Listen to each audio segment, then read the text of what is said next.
requesting for your attention, please, as our dignitaries proceeding to their seats. I would like to ask everyone to have a seat so that we can start the event.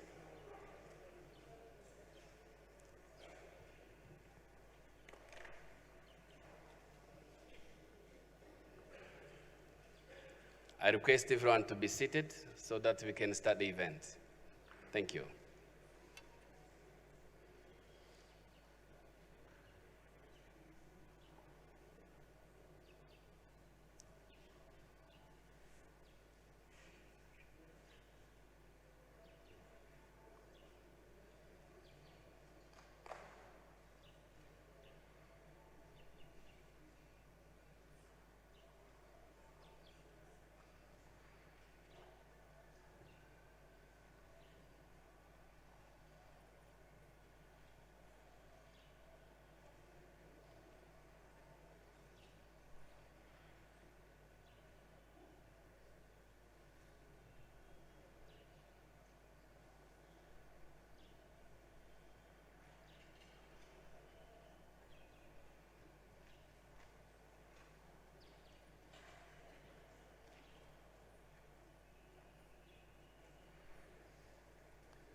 Before the event starts, as I can see, we asked the Emil Fish, the survivor of Holocaust, to light a candle in the memory of the victims of the Holocaust.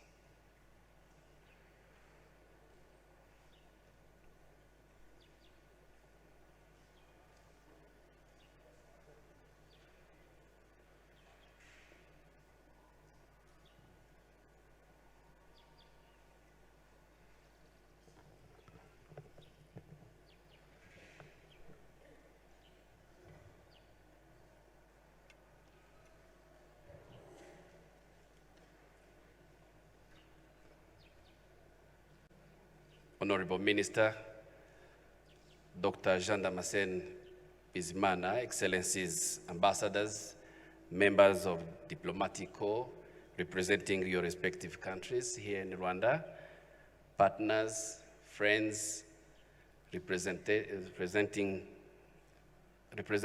of survivors organization Ibuka and Aveka here present, ladies and gentlemen.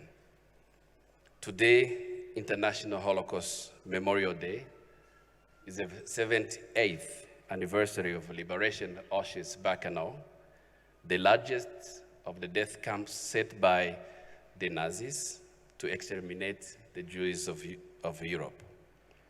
We are here gathered at Kigali Genocide Memorial, and thank you for coming and responding to the invitation. The Kigali Genocide Memorial is a final resting place for more than 250,000 victims of genocide and Tutsi. We are here to remember the genocide committed against Jewish people, the Holocaust, but also to remember all whose lives have been destroyed through genocide and identity-based violence.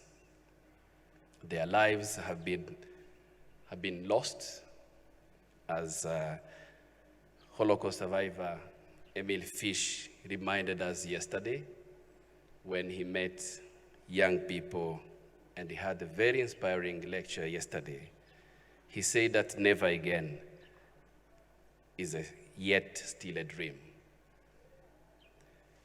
From the Holocaust to genocide against the Tutsi and beyond, remembrance renews the determination in our hearts that never again will no longer be a dream, but it will be a reality through generational work of education on which we have embarked together with you. Emil Fish, thank you for that remark yesterday. It was very inspiring. Each year, this particular event is jointly organized by the Embassy of the State of Israel, and I take this opportunity to welcome His Excellency Dr. Ron Adam. They work tirelessly together with the Embassy of Federal Republic of Germany to Rwanda. Thank you for your presence, Excellency Dr. Thomas Kurtz, and the UN Residence Coordinator. And I would like to take this opportunity to recognize the presence of Mr. Ozonia Ojelo, the UN Resident Coordinator in Kigali. Of course, Aegis Trust and Kigali Genocide Memorial is always behind to support this great initiative of both embassies and the UN, looking at logistics and other activities actually to make this event successful.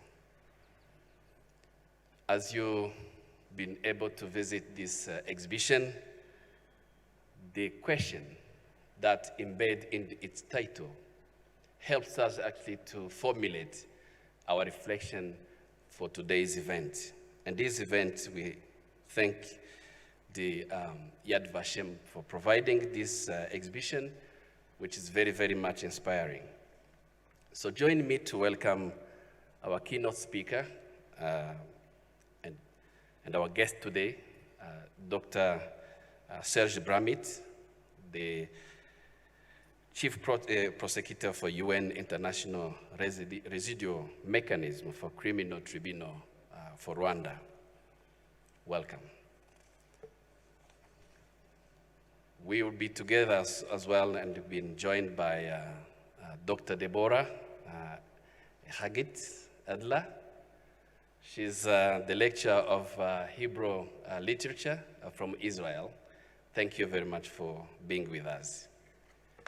We also want to give a warm welcome to our friends who traveled all the way from UK, from England, Mr. Mark Cave and his wife, Georgia. Mark Cave is the CEO of UK National Holocaust Center in the UK. And we are together with Dr. James Smith, who came together with him, the CEO of Aegis Trust. We are deeply, and listen to me, we are deeply honored to have a presence of Emil Fish, one of the last witnesses of the Holocaust. He came with Dr. and my friend Shai Pilnik and his grandchildren, Noah and William. We welcome you to Rwanda. Emil, we identify with your pain. We share in the loss. We know how it means to lose your loved ones, especially when you're targeted for destruction, simply because of who you are. We are very much honored to have with us our guest of honor, the Minister of the National Unity and Civic Engagement, Honorable Minister Dr. Jean Damascene Bizimana. Dr. Honorable, welcome to this event. So in terms of running order, very soon our event will start with a memorial prayer by Rabbi Chaim Basel Chabad. Hope I said it well. And I want to take this opportunity to recognize his presence and thank you for coming and help us in leading the prayer. And this prayer will be followed by a minute of silence. And while we will be standing up to follow a rabbi prayer, I will ask you to keep standing so that we can observe together a minute of silence in the respect of the victims of genocide and the Holocaust. Right after a minute of silence, we are going to hear from Mr. Ozonia Ojelo, the United Nations Resident Coordinator in Rwanda. We will then hear from His Excellency, the German Ambassador, Dr. Thomas Kurtz, And before Emil Fish share his experience of the Holocaust, we will follow a poem prayer by Israeli writer Avraham Halfi. It will be presented by, of course, Deborah Adler, she's with us today. Following a poem by Fred Furanzima. It's a really great poem. And thank you for coming and be part of this program. We will hear from a keynote speaker afterwards by Dr. Serge Bramitz, Chief Prosecutor for UN International Resolution Mechanism for Criminal Tribunals. Dr. Bramitz will be followed by His Excellency Dr. Ron Adam, Ambassador of the State of Israel.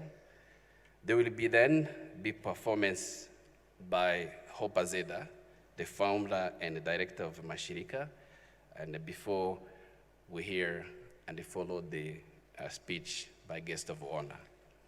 So I would like to, as I ask you, I would like to call upon a rabbi to come on stage and lead us in the prayer. But just a reminder that after he leads us into prayer, I would like to ask everyone to keep standing so that you can observe a minute of silence. Then we continue the program. Thank you very much.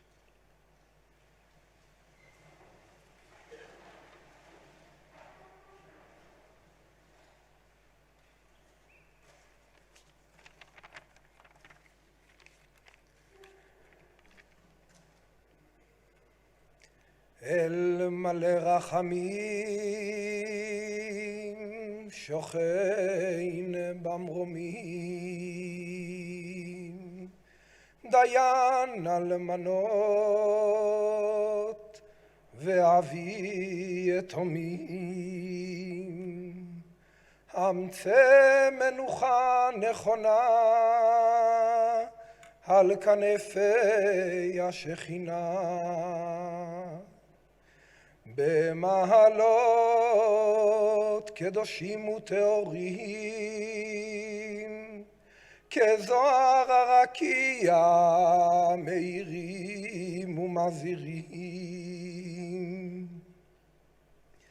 לנשמות 6 המיליונים אחינו ואחיותינו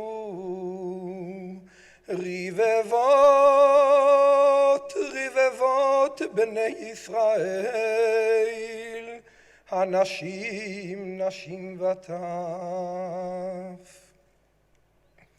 שנהרגו,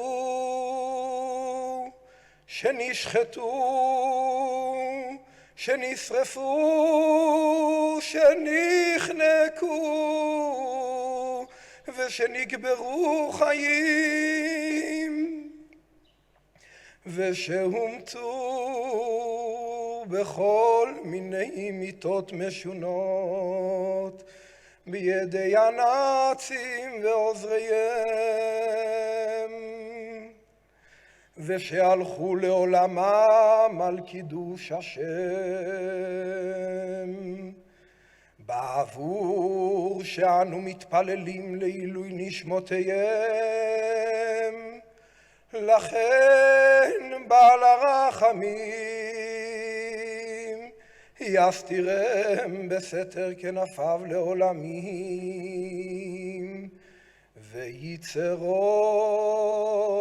בצרור החיים את נשמותיהם. בגן עדן תהיה מנוחתם, אדוני הוא נחלתו, וינוחו בשלום על משכבותם, ונאמר אמן.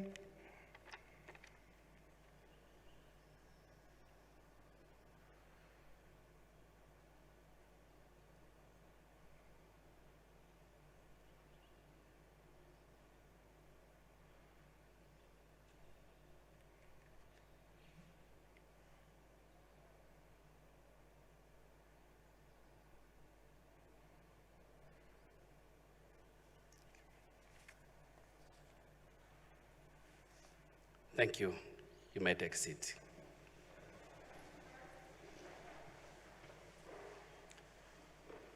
At this point, I would like to invite Mr. Ozonia Angelo to come forward for his speech. Thank you.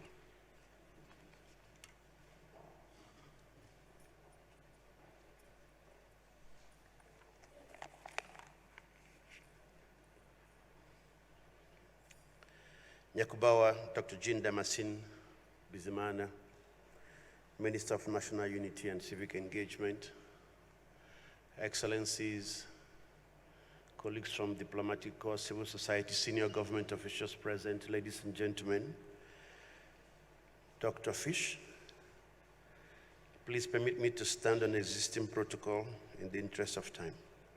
Mwaramuse.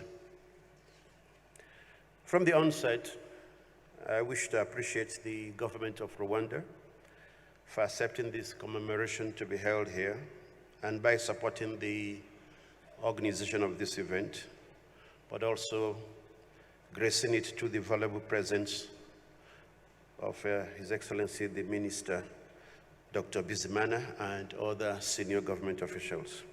And my gratitude and appreciation to my colleagues, the Ambassador of the State of Israel, and the Ambassador of Germany for the close collaboration in organizing this event, and of course Aegis Trust as well.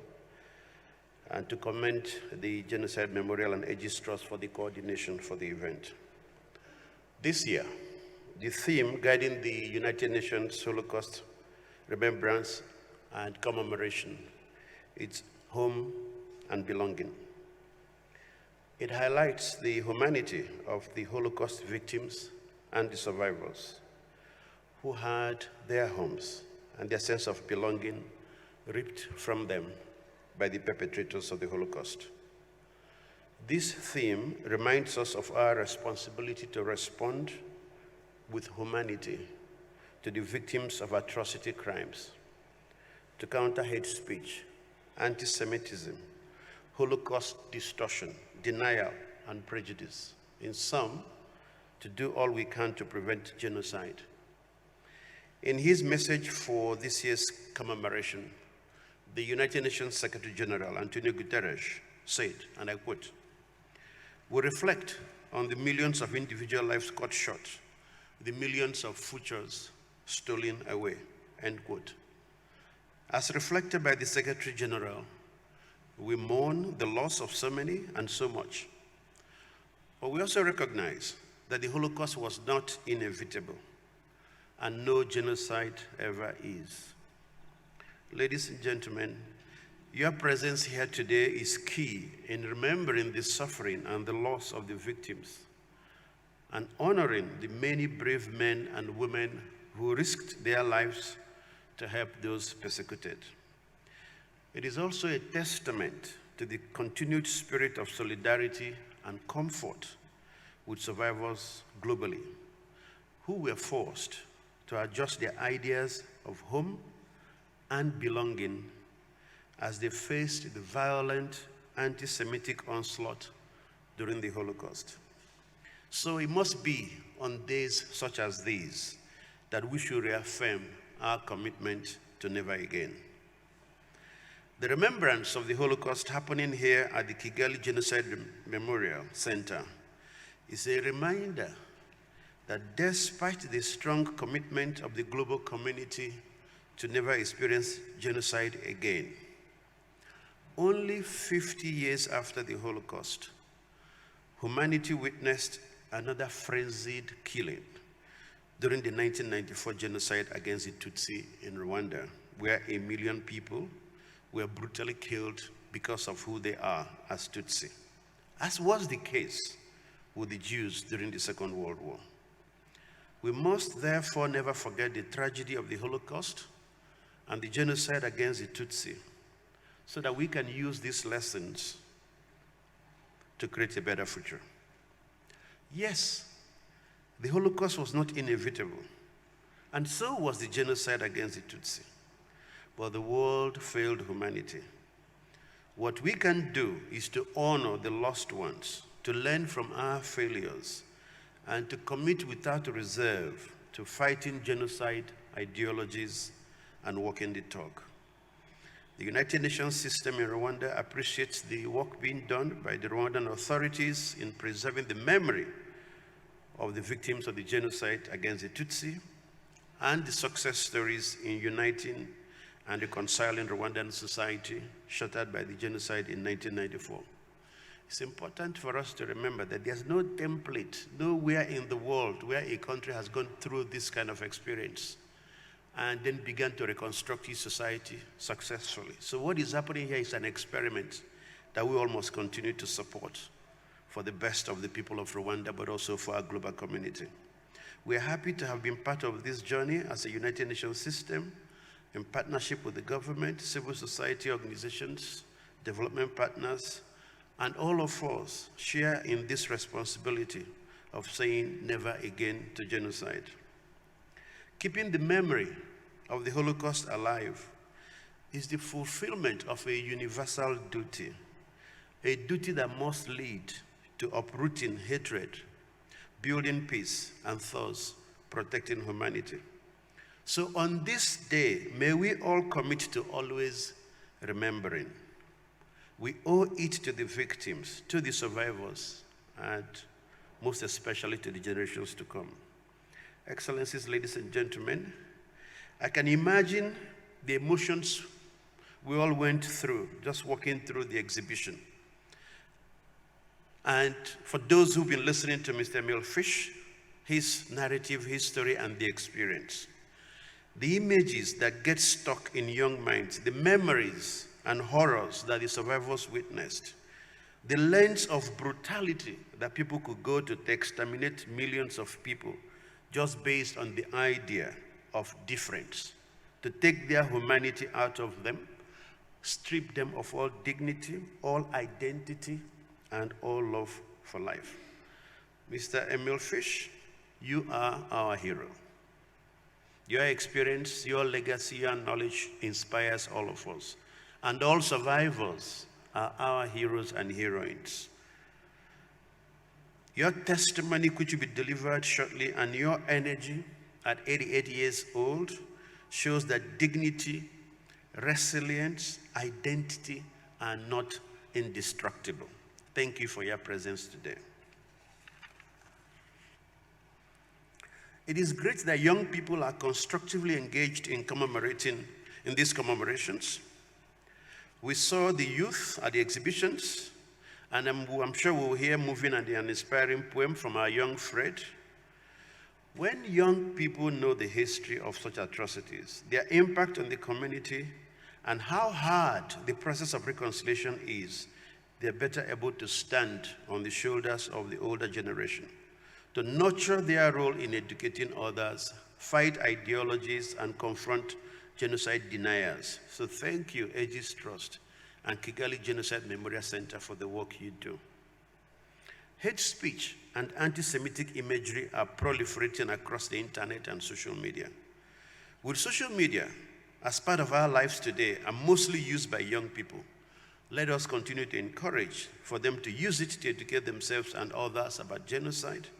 And this could then be a great contribution towards preserving the memory of those who've died and changing the mindset of their fellow youth, but also of ordinary people with skewed ideologies, and then hopefully shaping future generations free of hatred and genocidal ideologies.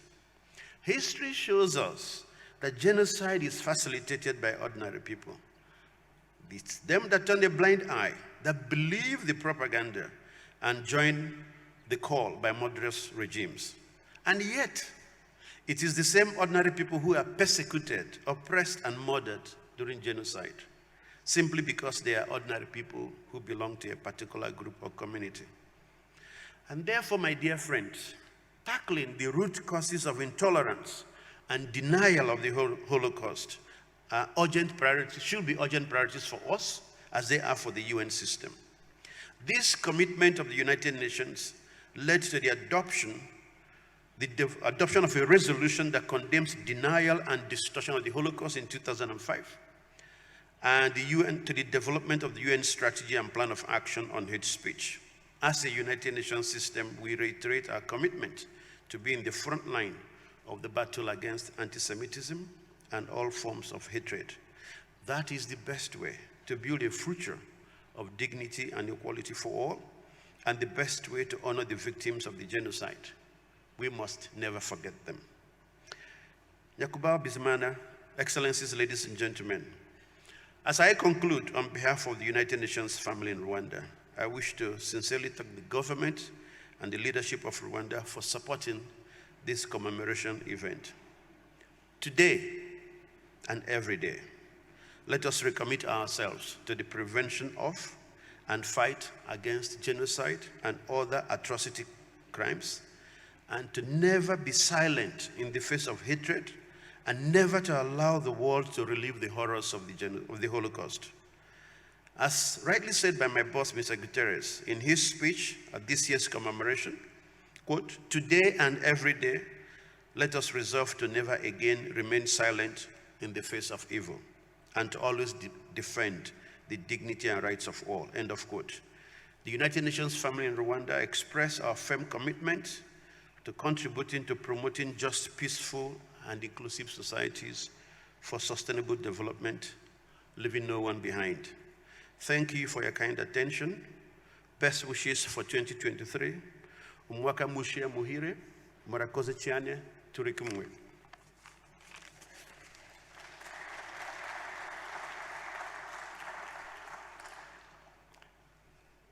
Thank you. Thank you again, Dr. Zonia. And at some point, also, sorry for misusing your title as well. Don't be afraid to give another round of applause, because this was very inspiring. I take this opportunity also to welcome the ambassador of Germany to Rwanda to come forward and then deliver his remarks. Thank you.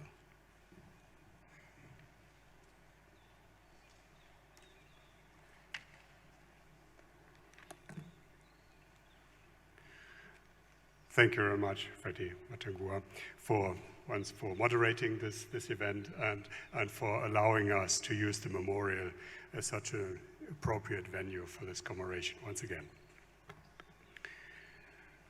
Honorable Minister, Dr. Jean Damascene Bizimana, dear guest speakers, Mr. Emil Fisch, Dr. Serge Brammertz, a very special thanks to both of you for having accepted our invitation to speak to us today.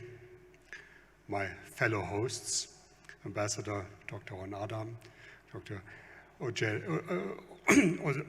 Ozonia Ojello, fellow ambassadors, colleagues, members of the diplomatic corps, ladies and gentlemen, good morning, everybody. We commemorate the liberation of the Auschwitz death camp on this day, 78 years ago, by the Soviet Army. We remember the victims of the mass murder, of the genocide against the Jews of Europe committed by Nazi Germany, the genocide which we know today as the Holocaust or as the Shoah. The Holocaust today is an essential part of mankind's collective memory. In 2005, it has been made a UN Day of commemoration, not least because of the endeavor of our friend Ambassador Ron Adam. The Holocaust has become, it still is, and it will always be a decisive element for our Germans' identity. And I do not just speak about a memory about the past. Perhaps beyond our borders, it is less known how very much alive this memory is.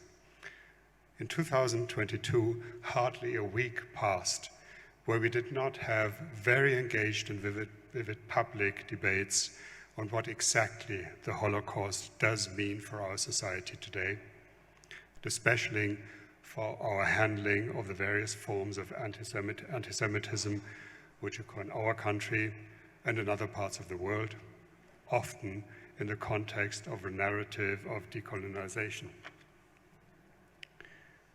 I think it's for the 12th time today that the ambassadors of the State of Israel and Germany jointly host this commemoration here in Kigali.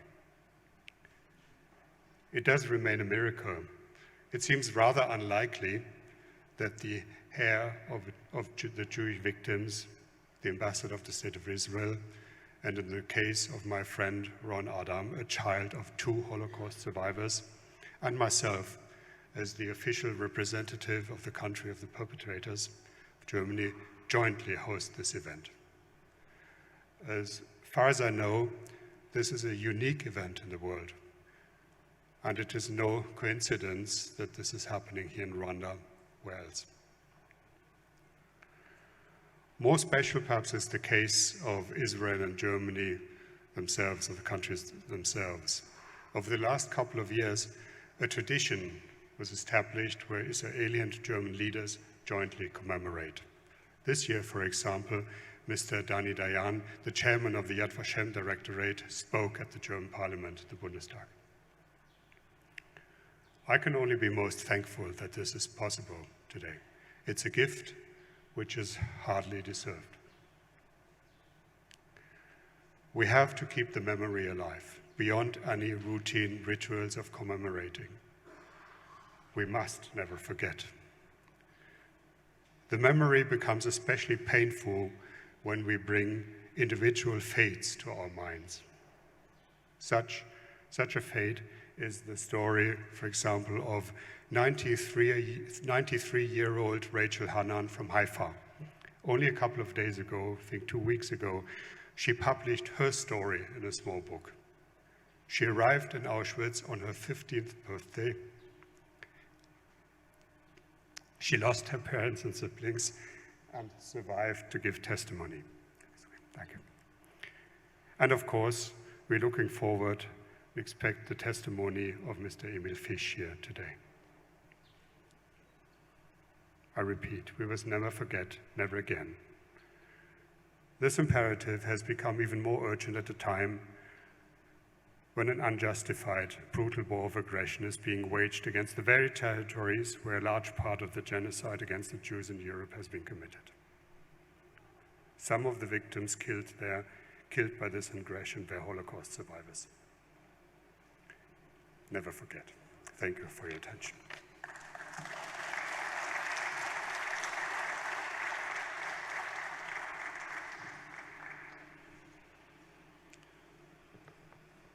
Thank you, Excellency. Thank you for very inspiring remarks. I would like to call upon Deborah to come forward and read the poem Pray by Israeli writer Avraham Halfi, and I invite you all to follow it. Thank you.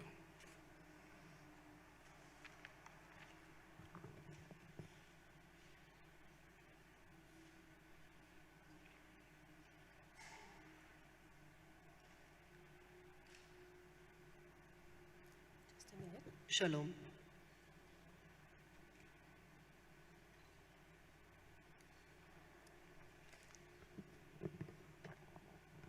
Okay. I wanted to have a music. Okay. The ceremony before you deals with prayer and its meaning during the Holocaust.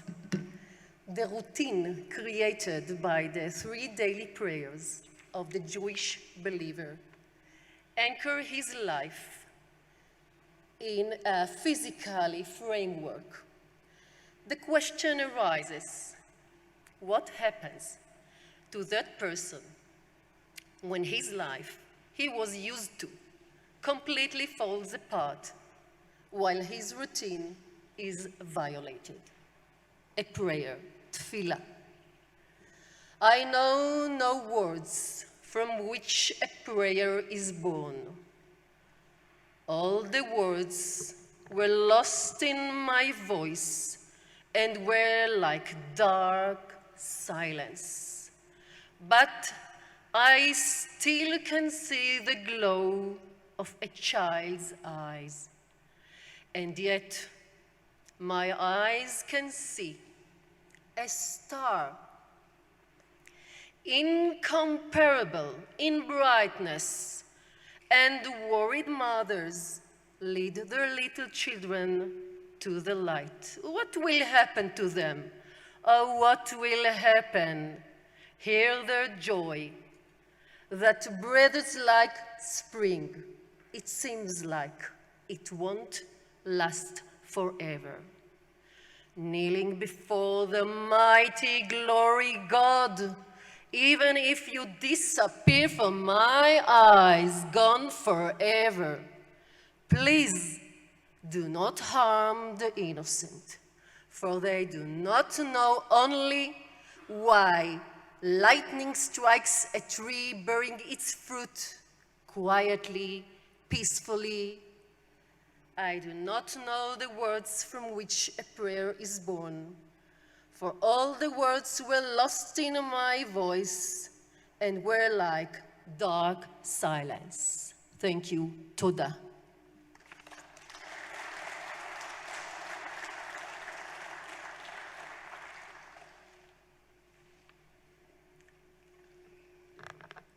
Thank you, Deborah.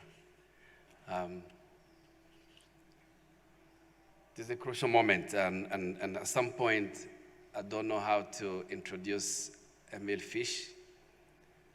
What I had in mind to introduce him, I realized that it's part of his story, and he said it very well. So I don't want to say it in different ways. I want him to come forward. Emil Fish. It's a rare occasion, and I was so pleased and humbled that Emil Fish traveled all the way from New York to come to be with us today and share his painful story and painful experience. And you can imagine, as time goes, it's become more and more difficult for survivors of the Holocaust to travel. I was so pleased and so impressed when I received him at the airport. He was the strongest person among his delegation, including young people, his grandchildren. They were so exhausted, but he was very strong. I'm so happy to welcome you, Emil Fish, for your very inspiring testimony. Thank you very much.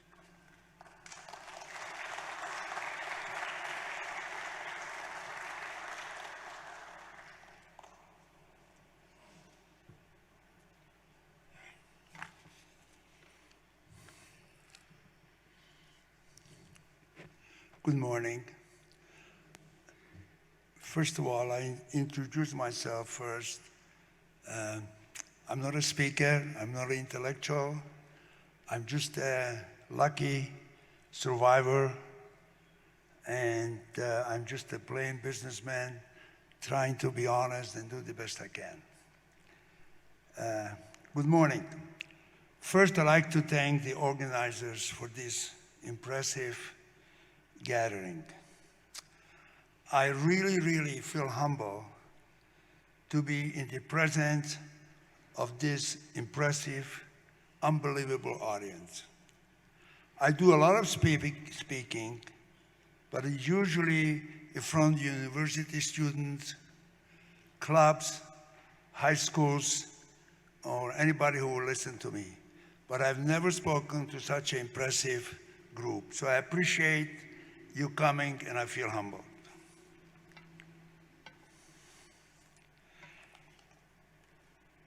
History repeats itself from those who refuse to learn from it. It's as simple as that.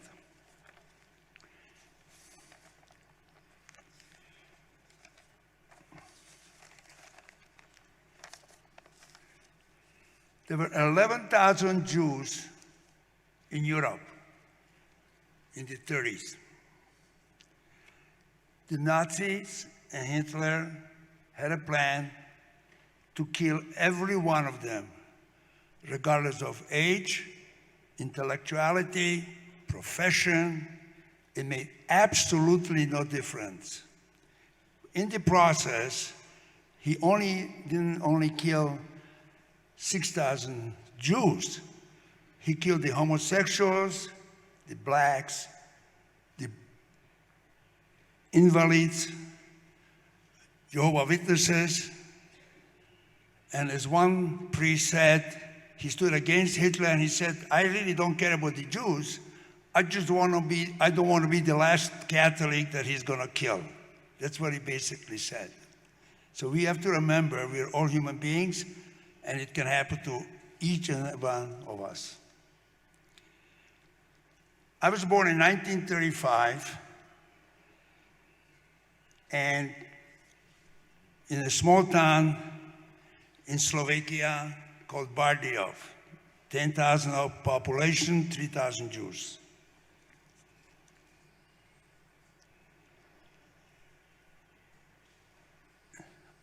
The reason I survived had nothing to do with me. Every Holocaust survivor has a story unique to himself. There's nothing in common of any two, because you had to have luck, courage, faith, physical strength, having money, knowing the right people, knowing a lot of Christians who were very helpful to save a lot of Jews. And you just have to be lucky, in short.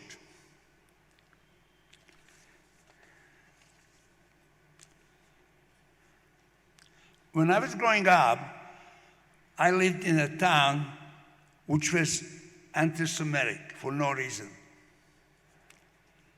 Every day of my life, I lived anti-Semitism.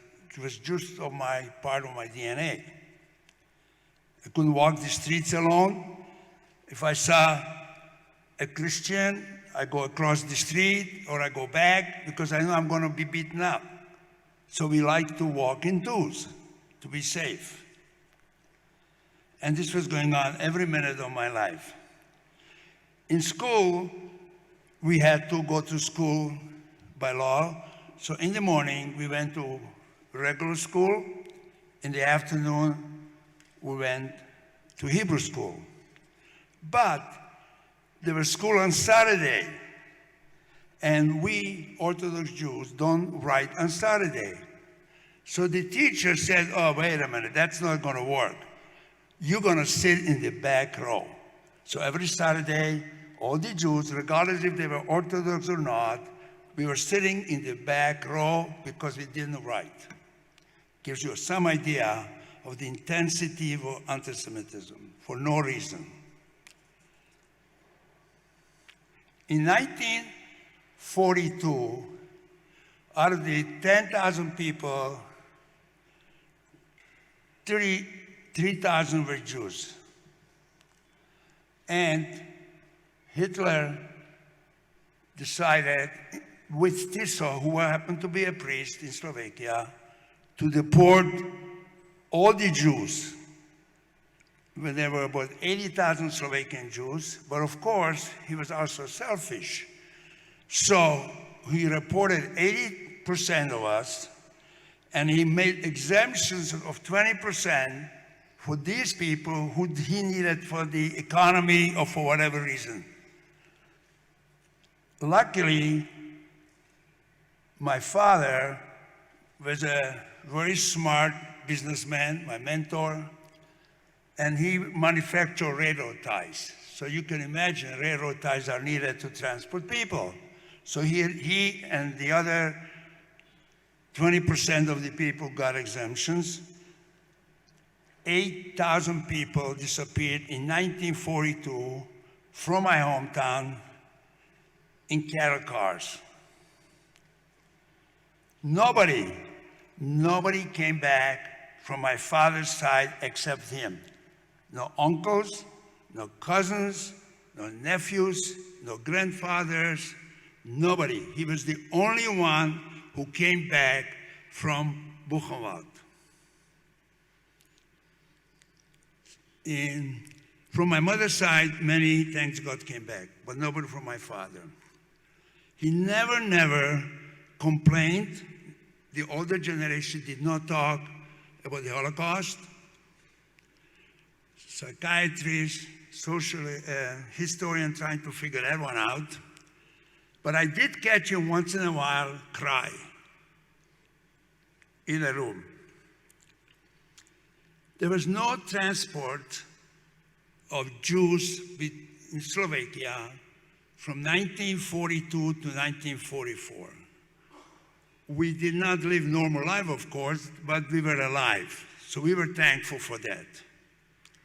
In 1944, Tissot, the president, decided that he wants to kill all the other 20% of the Jews. So he demanded that they should all move west, basically to Bratislava or Pressburg in that area, so he can have an easy job putting us all together and send us to concentration camp. So we moved to a town called Nitra, not very far from Bratislava. My father, as I said, was very smart, bright. By the way, he did have a basic education in Germany as a teenager, and he spoke perfect German with no accent. So he decided to rent a house at the end of the town, knowing that one day he's going to have to run. That's exactly what happened. One day, as was customary in Europe, we didn't have shopping malls. The mothers usually went to town to get bread, fresh milk for the children for the school, and so did my mother every day. One day, she was coming back, and at the railroad track crossing, there was a German officer, because German occupation to Slovakia came late in 1944 because the uprising failed and the German occupied Slovakia. And there was also the Daily Guard there, a Christian. And the German looked at my mother and said, "You're Jewish." She says, "I'm not." She says, "Well, you're obviously Jewish, and I want you to take your family so I can arrest them." And this was going on for a few months. And this Christian guy told the German guy, "Listen, she's not Jewish. I'm telling you, I see her every day here. This woman is not Jewish. Luckily, she had blonde hair. She didn't look too Jewish." So she ran to her house, and she said, "We got to pack." So we immediately packed within 2 minutes, and we were at the last house in the town, and we went not knowing where we're going. So we ended up in a vineyard. It was raining, pouring rain, and after 3 days of rain, we were hungry. My father decided he's going to knock on the door, the owner of this big farm. And he knocked on the door, and he said, "I'd like you to hide me. I'm going to pay you." He said, "Money is not an issue. The issue is that it's next door already Jews, and the Germans think that they know there are Jews there, so it's going to be very dangerous for you to hide us." Well, my father insisted, saying, "Listen, I have no place to go. Can't be any worse than being on the street." So he took us in. It was a Baptist Christian. Baptists were known to help Jews during the war. We were there a few months, and the barn was we were given in the attic a place you can't stand, you can hardly sit. He provided us food every day, except the barn was on a main street, and the Germans used to march alongside. He said, "I think it's very dangerous for you to stay," and they were resting against the barn, and sooner or later they're going to hear some noise. We couldn't get out. So we decided that we're going to go to Bratislava, the capital, because my father had false papers. My original name was not Emil, but I liked it, so we kept it. And we had Gentile, non-Jewish names on the ID cards. So we hired a guy to take us to Bratislava by train at night. So we had to go over a forest with this guide, except when we tried to get down from the bar, my sister couldn't walk. She was never a strong person. So we decided we're gonna practice walking for a couple of weeks and you come back. And he came back and he decided to take us across the forest to the train station. In the middle of the forest, pitch dark, a ranger shows up with a shotgun and he says, okay guys, you obviously are Jews. Or the guy who took us panicked. He wasn't Jewish, and he started running. And he took a shot at him, a couple of shots. So obviously we knew he was going to kill us. My father was a businessman. He said, look here, this is not going to work. I have money, and you can see my wife has a very expensive fur coat. So why don't I give you the money, some money, and I give you the fur coat, you go your way, and we go our way. Luckily, the ranger agreed, and we had to go back to the village. No idea how to get there, but we did make it. The worst part is, as we were going through this small village, very small, every dog barked. As you passed in front of the house, okay, say, okay, that's the end of that. It was early in the morning, and we made it to the house. And no, we didn't know if the ranger was killed or not. We had no idea, but we had no choice. As it happened to be, it was a gun that had the bullet break up, so he wasn't hurt too much. And he came back and he said, I'm gonna take you back to the station, train station in the next village and put you back on a train. Now we had Aryan papers, of course. As I told you before, you had to be fast thinking, you had to be lucky because every second was a danger. Everybody was looking for Jews to be killed. It's like a sport. So we came to that station. It was a little room in a little village, and it was full of German soldiers. My father said, okay, we're gonna go inside, all of you, and you two kids are gonna sit on the floor and behave as an uneducated farmer, start eating, not very polite, and don't speak. The Germans paid no attention to us. They figured out we were a bunch of farmers. What do we know? And we were sitting on the floor right next to them till the train came. We got on the train with the soldiers, and we ended up in Bratislava.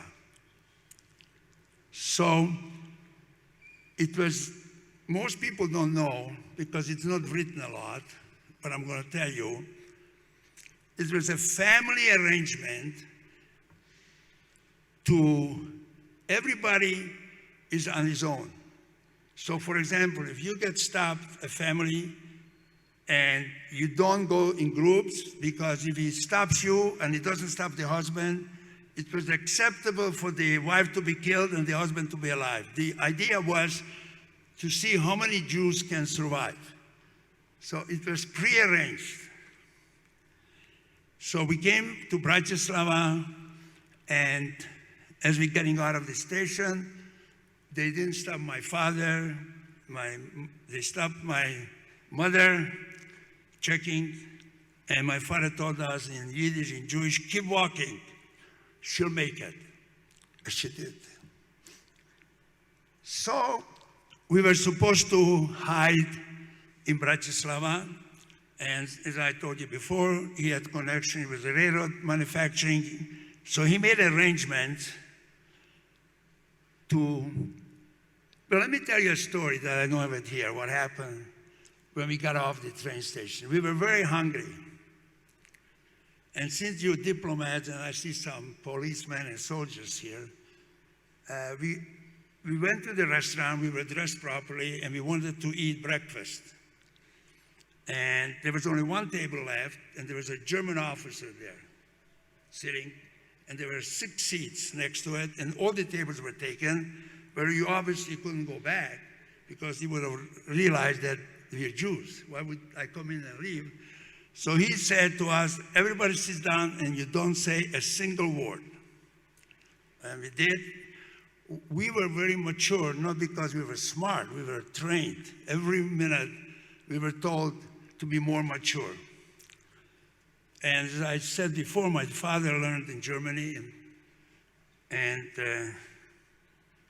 he sits down, and this German officer was sitting there. My father stands up and says in pure German, "Hi, Hitler." And this officer, of course, got up. He wouldn't say hi Hitler sitting down, and he got up with his shoes banging against each other, and he said, "Hi, Hitler." And my father said in pure German, "I don't like you. We have a pact with Hitler that you're not going to occupy Slovakia, and you are here occupying our country. And we hate Jews. We know what to do with these Jews. We're going to send them to concentration camp, and we don't like you, and you should pack and go back to Germany." That was the agreement between Hitler and Tiso, our president. And that's what you should do.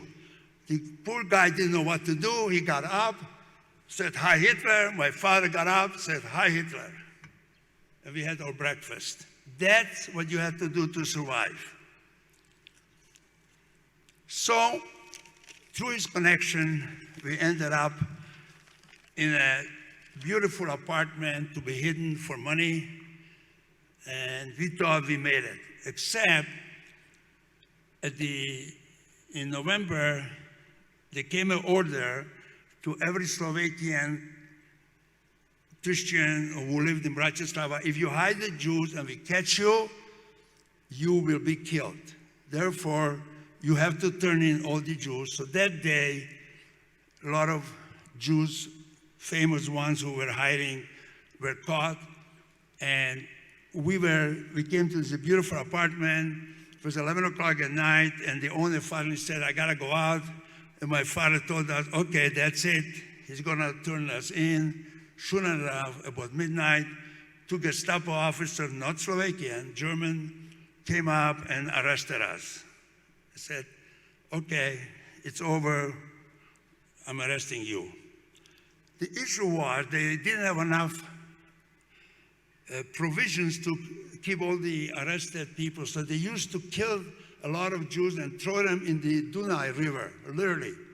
You tell you to stand at the river, they shoot you, you fell into the river.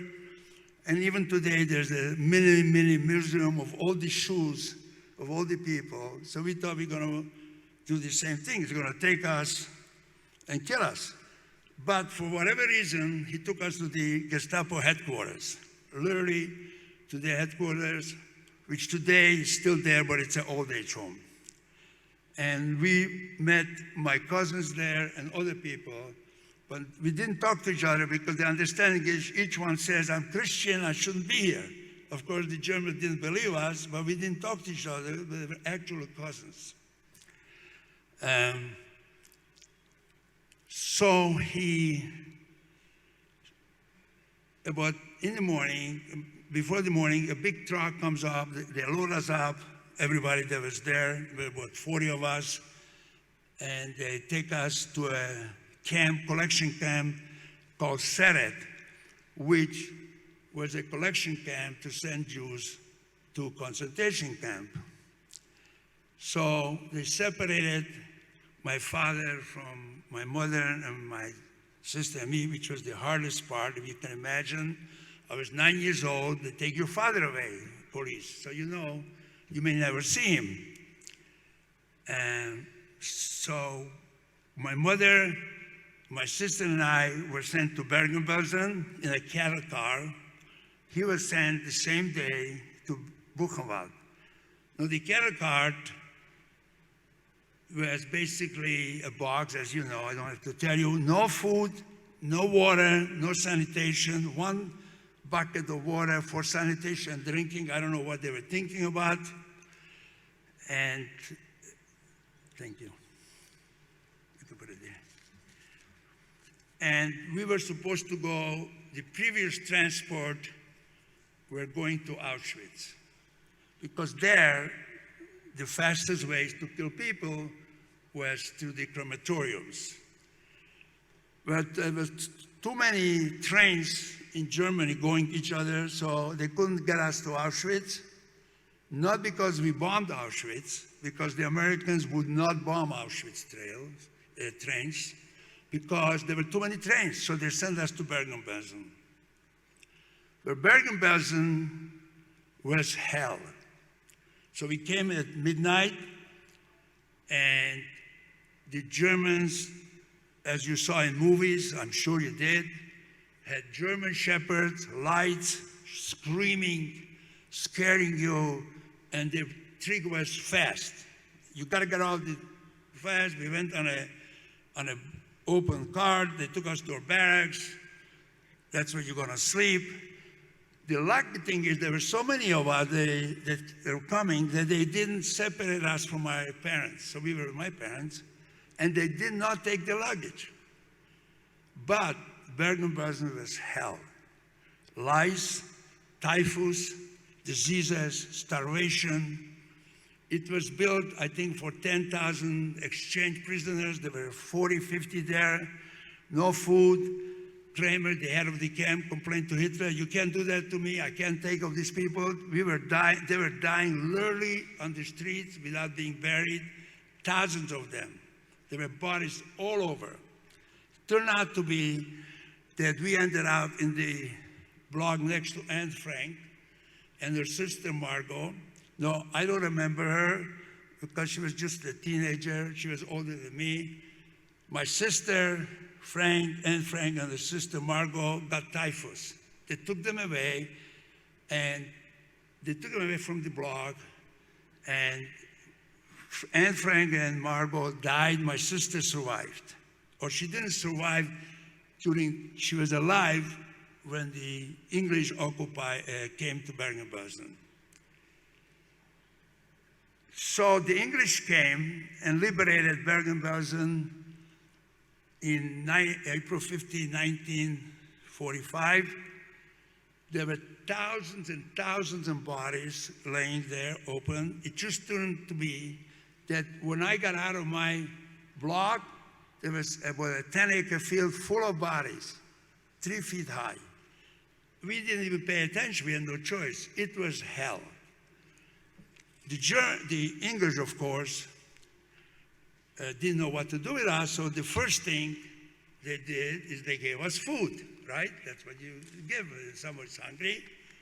Well, 13,000 people died from eating, because you can't eat when you haven't eaten for months. You know, your body can't absorb it till the English realized that isn't working.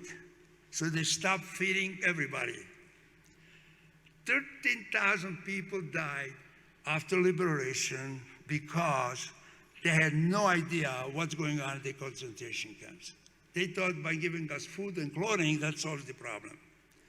When my sister was taken to the hospital immediately, how? The English finally had no idea, so they called London and they said, "Okay, we have no idea what to do. Send us nurses, doctors, students, medical students, whoever you can send, because we are out of control, and tell us what to do," till they figured out that they have to eat us slowly, take the sick to the hospital, and 13,000 died, but the rest of us, we stayed alive. So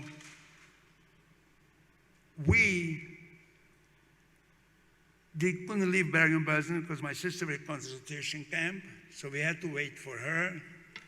And then they didn't know what to do with us. Why? Because many Jews did not want to go back. For example, they did not want to go back to Poland. So they created these DP camps, where basically were camps where the previous prisoner Holocaust survivors were given food with a fence, and the Allied didn't know what to do with them. A lot of Jews did not want to go back. My father made a deal with my mother that if they survived, they go back to town. Slovakia, luckily after the war, was democratic. They had a president, Beneš, who was learned from Masaryk, and it was the most democratic country prior to the war. And I know you don't want to hear that, but it was more progressive and richer than America, if you can imagine that. Would you see a black limousine today? I saw it in 1942 in Slovakia already. Škoda. Škoda was the manufacturer. They still manufacture. It was very progressive, very rich, and very liberal. Complete freedom for everybody till Hitler, the anti-Semite, took over. When in 48, there were sort of free election, and the Communist Party, because the Allies gave Slovakia under the Russian influence, and they had a vote, and the Communists took over in 48. And most of the Jews knew there's no future under communism, so they left between 48 and 49 to different countries. I went to Israel to school by myself without my parents, and little by little, the European Jews dispersed, whoever wanted to take them. I hate to say that, America was not willing to take us. It's similar to what's going on the boundaries. I don't have an opinion about it. I'm not a politician.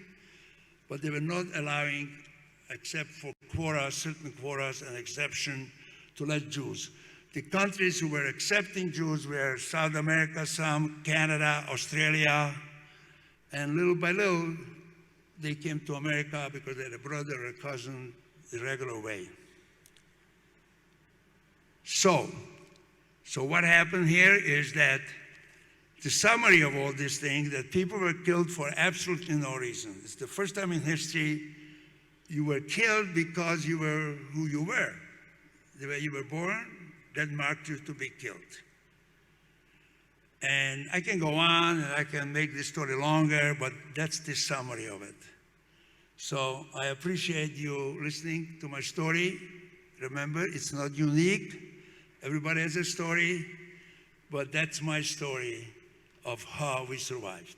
Thank you very much for your patience.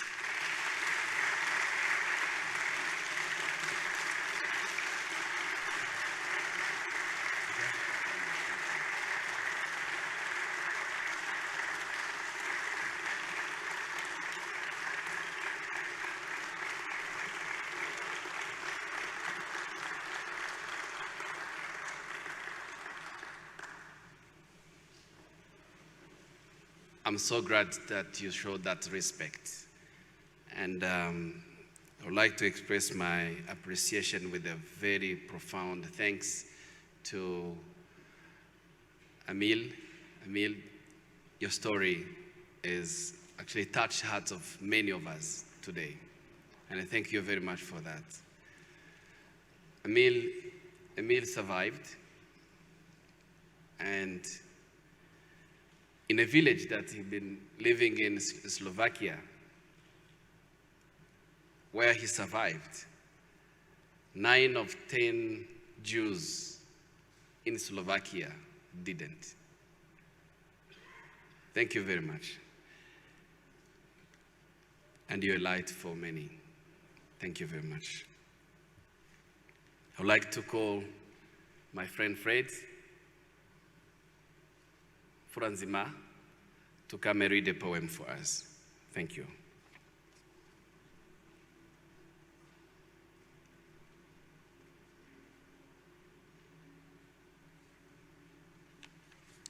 Thank you. Your Excellencies, ladies and gentlemen, I'm going to lead the poem with a song, Beyond Hashoah, a song to remember the Holocaust. I'm with Rwandan artist, Jean Damascene, and he's going to use one traditional tool with the poem. Thank you. They stood in fear. Where could they go? They stood so brave. What did they know? On this day, healers play. Each prayer was meant for you. On this day, healers play. Biyom Hashoah ikatevu. How could it be? The world was blind. Was no one there to make a stand? On this day, healers play. Our prayer calls us to you. Biyom Hashoah ikatevu. Never again, never again. Heal our voice today. Never again, never again. Knowing wrong from right. The years have passed, we still echo. The spirit left inspires all. On this day, healers play. The frame still burns for you. Biyom Hashoah ikatevu. On this day, healers pray. Our prayers call out to you. Biyom Hashoah ikatevu.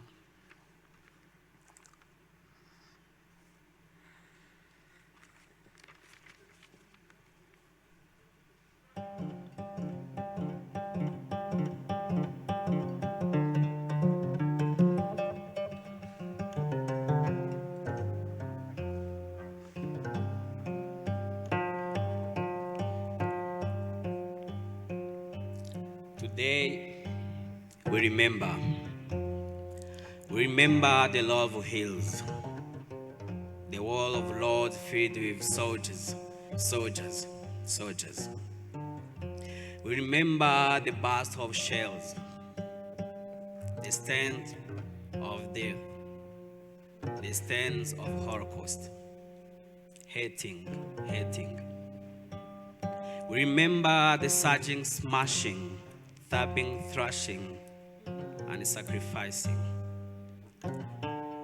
We remember the yearning, writing, seething, slicing. We remember pounding, quaking, bobbing, breaking, hoping, arching. We remember all too clearly, all too often. We weep because others can forget. At the beginning of the year, and when it ends, after all these decades, and more to come, we remember them.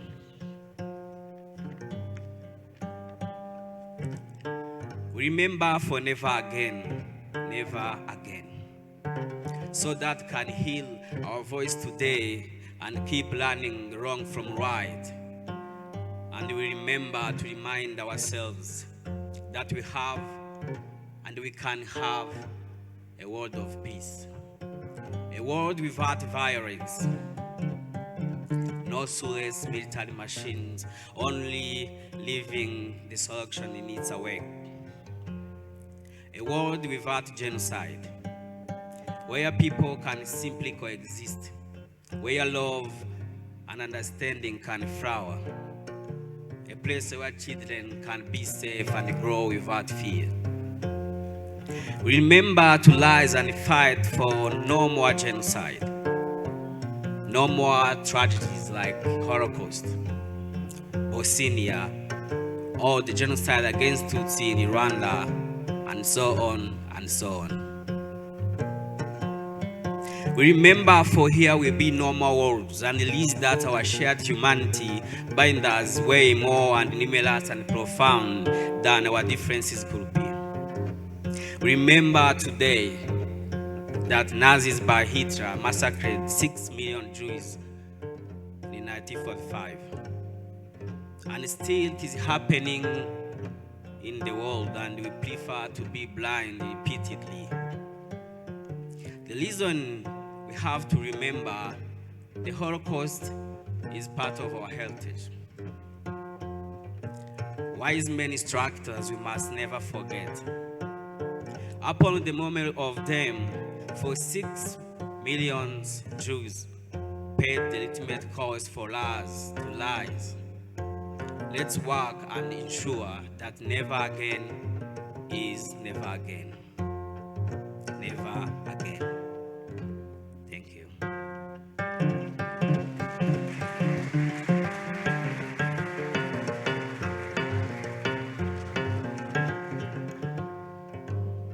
Thank you. Thank you, my friend.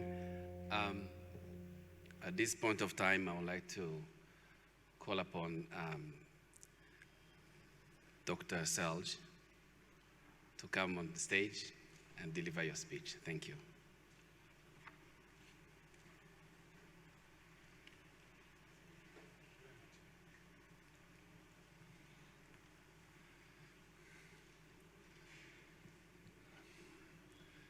Excellencies, Monsieur le Ministre,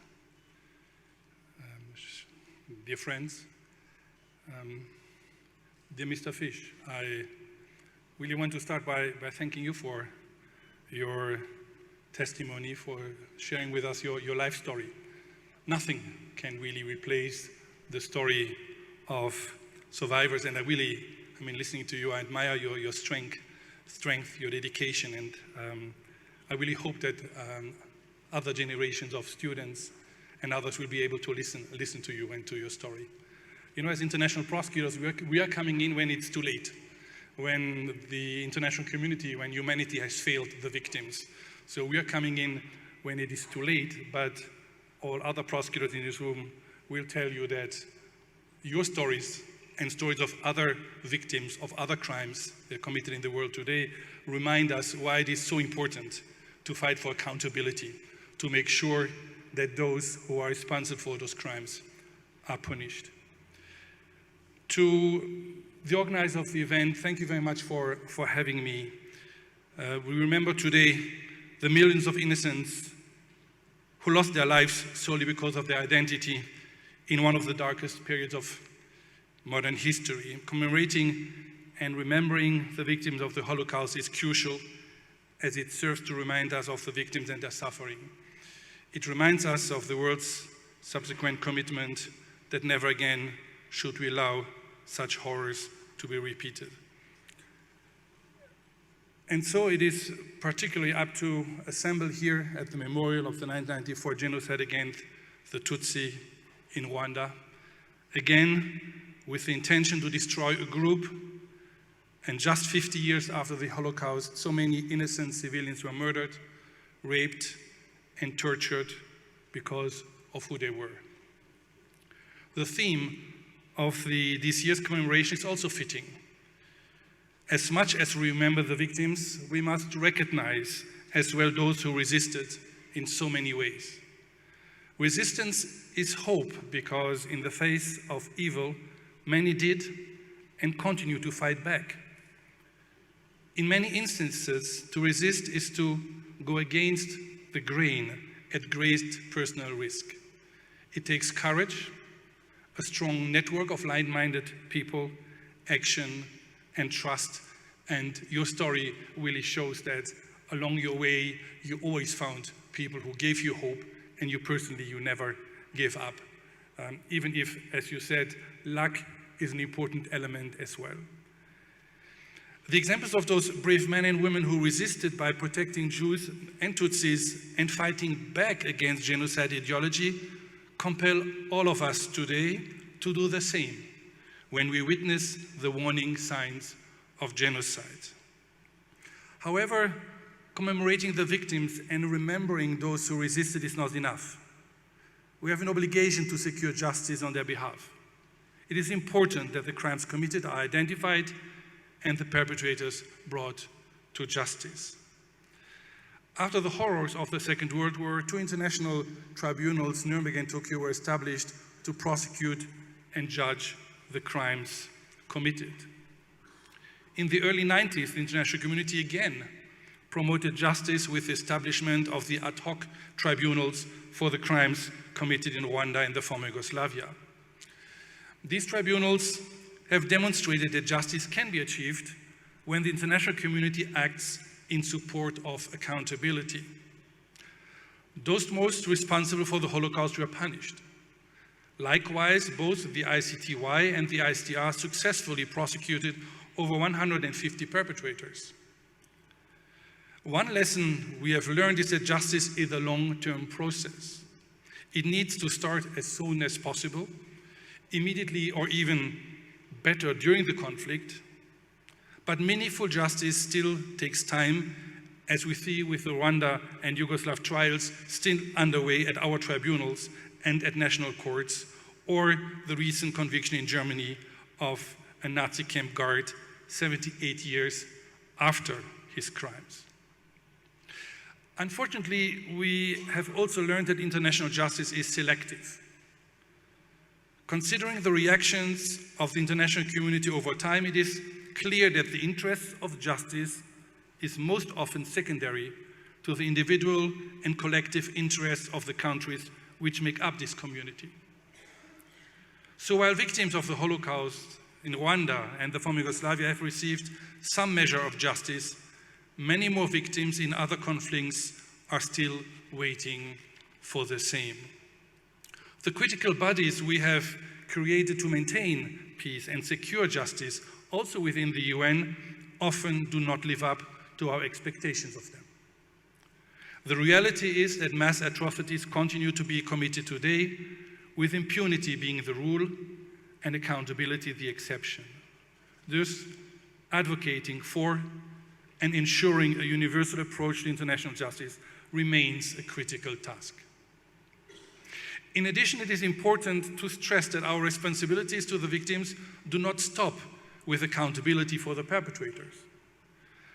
While the courtroom plays a major role in establishing and recognizing the facts of mass atrocities, these facts must subsequently be taught in the classroom and elsewhere.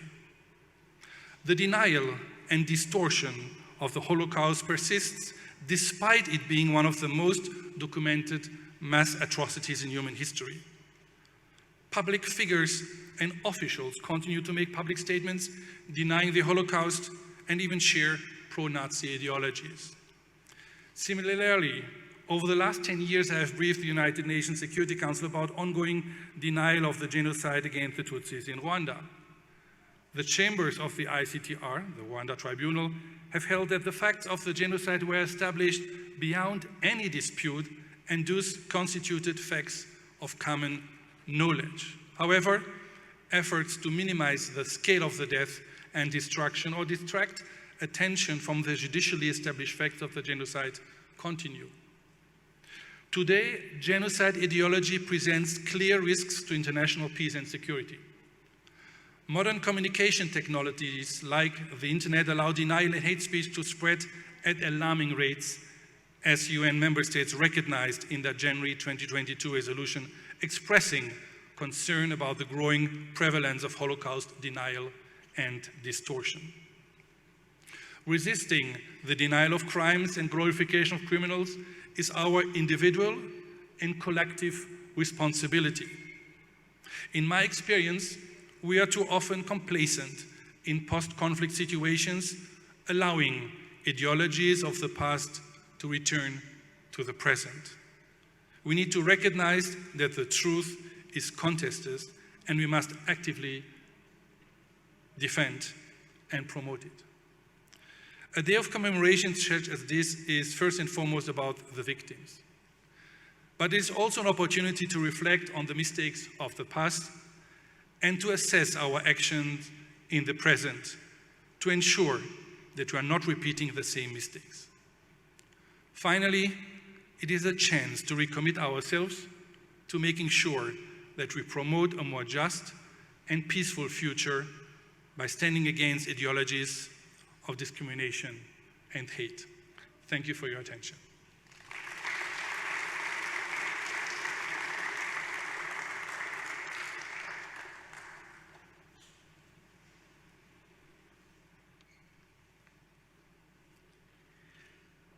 I would like to request the audience to encourage him again, and thank you, Doctor.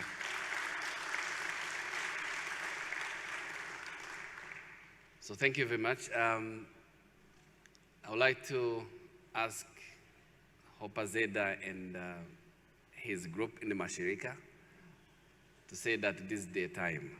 So you're invited to the stage, and we are looking forward for your play. Thank you. Oh, I'm sorry, and this is a mistake. I'm sorry. Before that, I would like to invite His Excellency Dr. Ron Adam for his remarks. And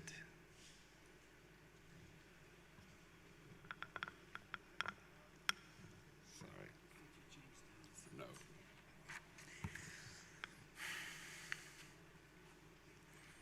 I have a special connection to this day. One reason is being a second generation of Holocaust survivors.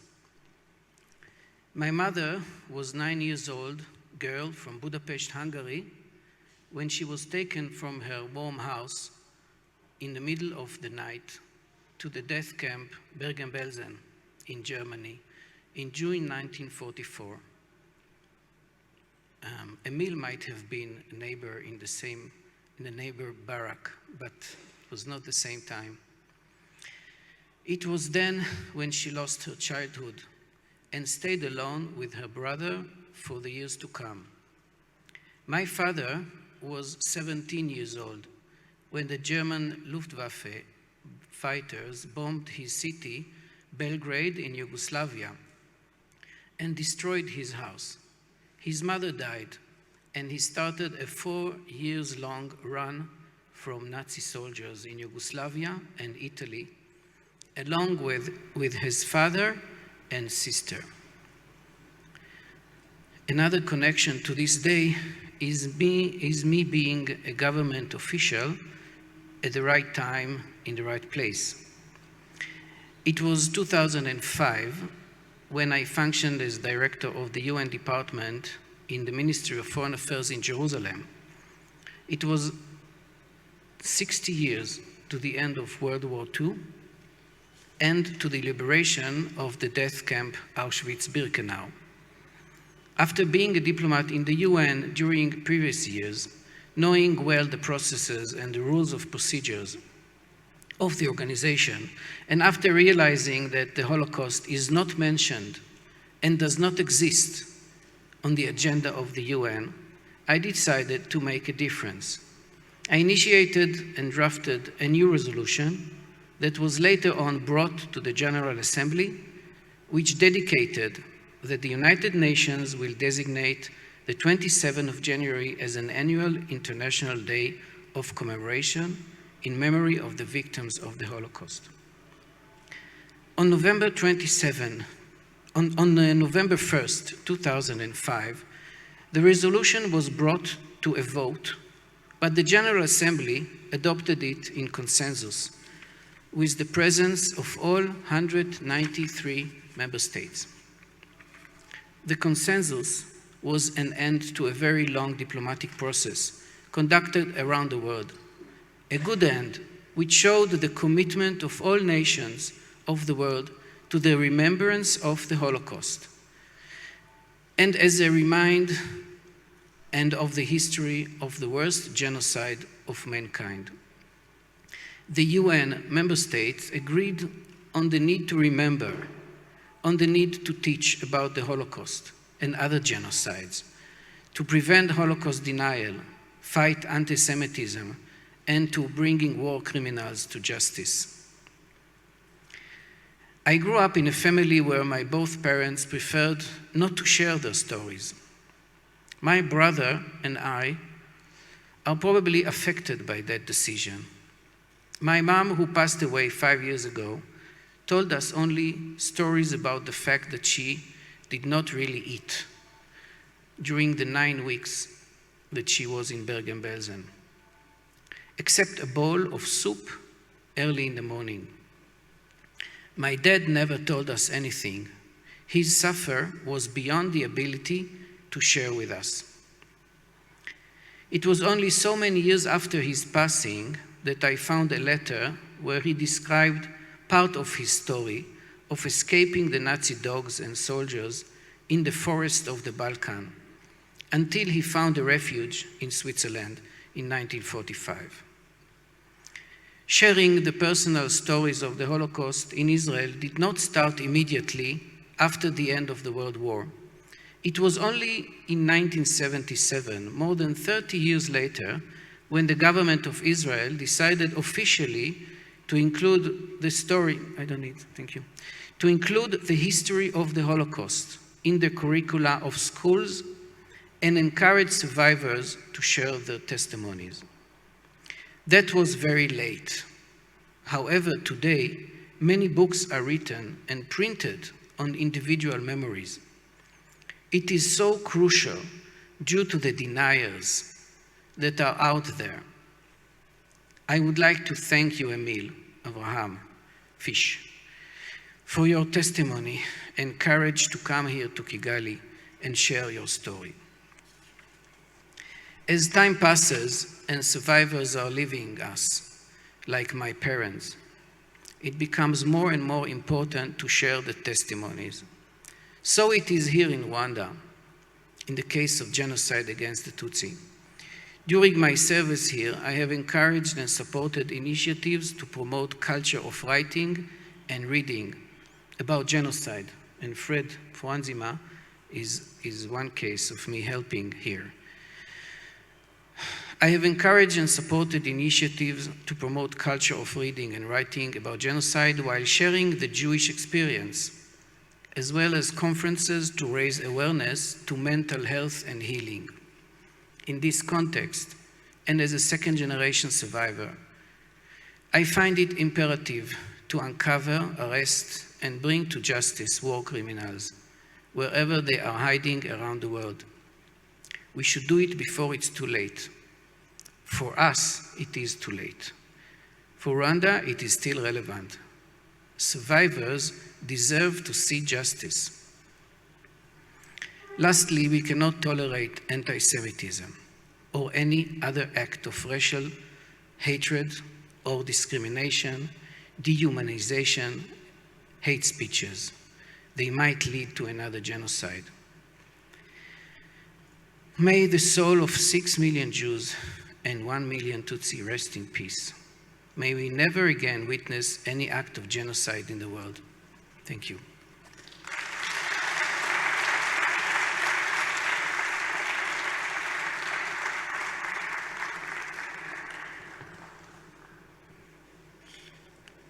Thank you, Ambassador. Every time I hear your story or your speech, remember about your mom and your connection with her. It's always touching my heart. And thank you very much for sharing with us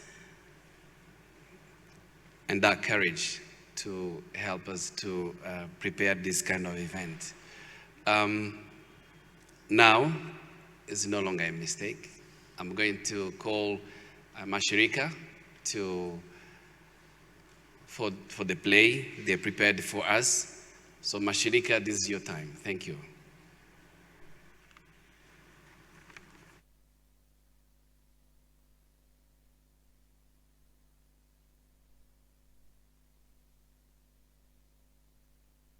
I must be listened to. I must be seen, witnessed, acknowledged, felt, reveled, loved. If it happened before, it can happen again. To forget is to erase. How do we erase a loss so profound when it happened to you? You begin to walk differently. You speak differently. Your thoughts become crowded in fear. Genocide is likely to occur again. Learning about it is the first step to understanding it. Understanding it is the first step to responding. Responding is essential to save lives. Otherwise, never again will remain again and again, again and again. A dove descends from the sky to rest on my knee and bring greetings from my mother. A butterfly flutters in the air before resting on my cheek. It brings kisses from my sister, resembling her countenance, beautiful and intentional. A day like this is surely heaven sent. An existential feeling that normally gathers at the bedrock of my heart, repressed by the desire to forget, rises like yeast to the roof of my consciousness. Surely, a day like this is heaven sent, as it is a reminder that I am alive, that I breathe this feeling of humanity.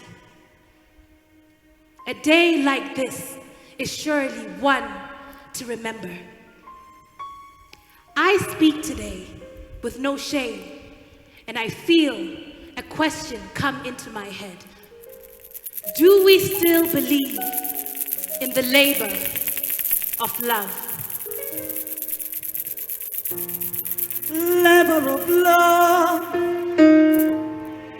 labor of pain, I can't get used to it. No one should get used to it. Labor of love, labor of pain, I can't get used to it. No one should get used to it. Labor of love, labor of pain, can't get used to it. No, I should get used to it.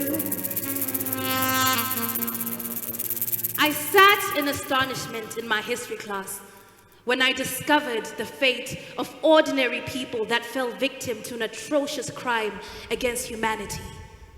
We learned that the bitter fruits of hatred taste like war, smell like vaporized blood, grotesque heaps of people mounting and perishing at our feet, the cold, desolate nights in the concentration camps, and chaos floating in the isolated ghettos, and we swore that we would never, ever forget. And yet, 50 years later, history repeated itself. A country called Rwanda cried a river of blood.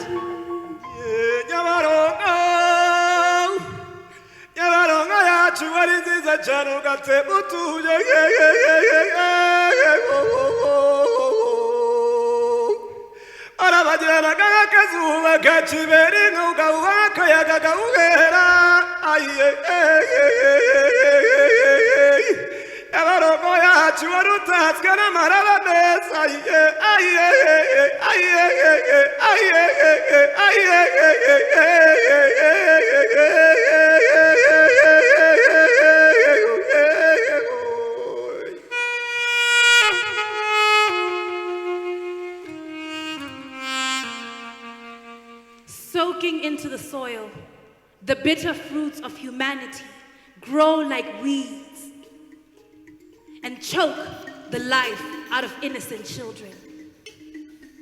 These are not the fruits that we choose to water, nourish, or bear anymore. We choose fruits of life, unity, and shared prosperity. We choose the fruits that were cultivated through the labor of love, for these fruits nourish our bones and feed the future. Do we still believe in the labor of love that empowered the survivors of the Holocaust to be defiant in a time of oppression? Do we still believe in the spiritual force that transcends the physical plane to conjure up courage? Courage to resist, the courage to keep moving and growing in the warm light of the sun.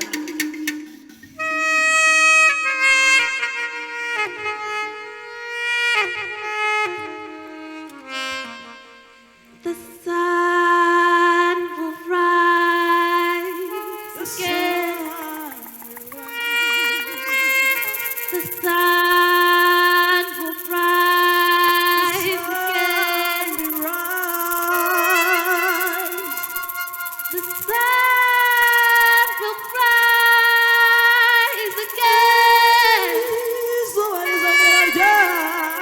again.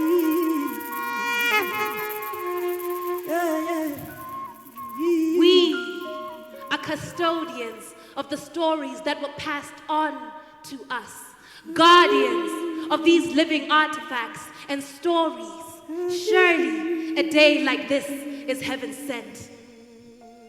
We today can share these stories without shame. We can sing our songs without fear, recite our poems and our psalms, for we know they bear promises, lessons that will pave us through life.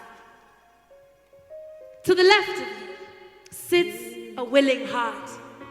To the right of you sits a loving soul.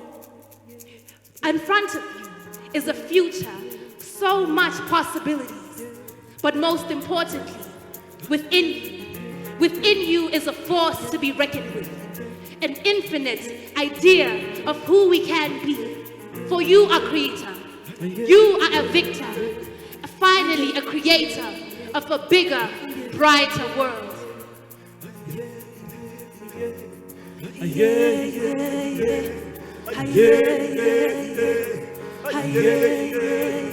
I remember, so the truth never dies. I remember,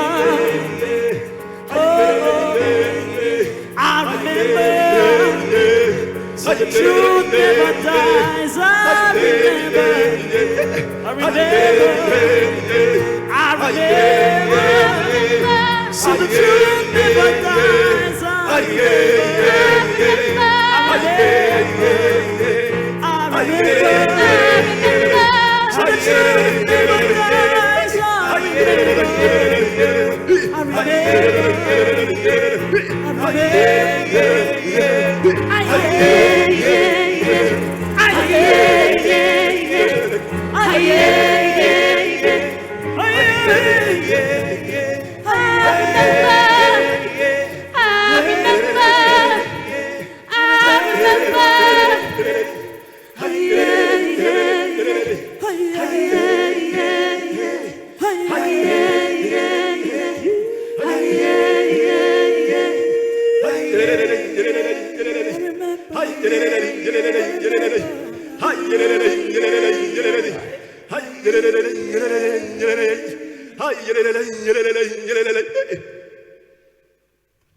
Thank you, Mashirika. Thank you, the artists.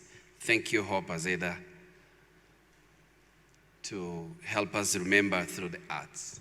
I remember that it's not only today, and that Hope Azeda and the Mashirika have been supporting and contributing to remember the victims of genocide through arts. I've been like almost over 2 decades that we've been working together in this process of healing, remember, and delivering this message of humanity. Thank you again. So we're approaching a very important moment where I'm about to invite the guest of honor, to deliver his message to the audience today. Before I do that, I want to say that the speech will be in French, but it has been translated, and you can find it on Minwomwe website, but also both embassies will actually make it available in different ways. By the end of his speech, my friend Espoir, who works for the Israel Embassy, is going also to help me to summarize in a few words actually what the minister have said.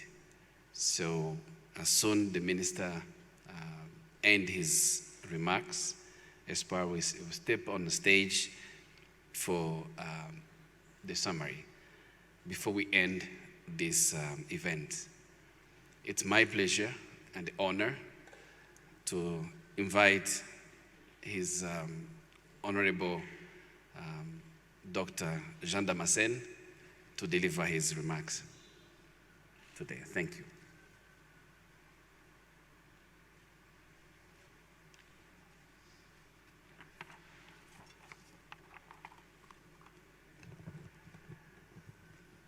Thank you, Freddy.